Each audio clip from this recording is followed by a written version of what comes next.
Question number 22. Explain investment demand is not the sole determinant of aggregate demand.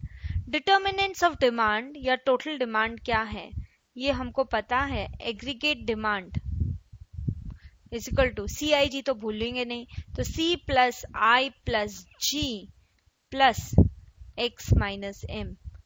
और उन्होंने क्या explain करने को बोला, वापस देखो. Explain investment demand is not the sole determinant of aggregate demand, यानी सिर्फ इन्वेस्टमेंट डिमांड अकेली नहीं है. तो ये तो बात सच्ची, अकेली का है, सी भी है, जी भी है, एक्स माइनस एम भी है. So it is not the sole, sole मतलब अकेला, इट इज नॉट द अकेला determinant of aggregate demand. Aggregate demand को ये सब डिटरमाइन करते हैं, सिर्फ अकेला इन्वेस्टमेंट नहीं. So aggregate demand is equal to C plus I plus G plus X minus M. C consumption demand, I investment demand, G government demand, X minus M that is net exports, that is net earning from foreign transaction, that is exports minus imports.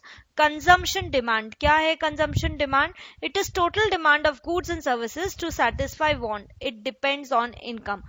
Consumption demand will depend on income. जो कि goods and services की demand की जाती है उसको बोलते हैं consumption demand. Investment demand, it is addition to country's physical stock of capital. किसमें करेगा investment? Plant, machinery, factory building, tools etcetera.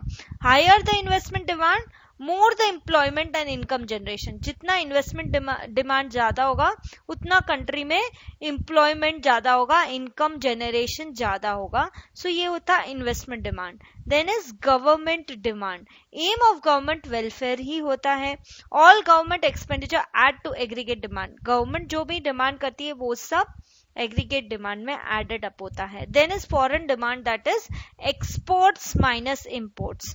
It is net exports, it adds to aggregate demand and national income. So investment demand is not the sole determinant of aggregate demand. Aggregate demand तो C plus I plus G plus X minus M. Okay, इससे aggregate demand determine हो रही है and it is not only investment over here.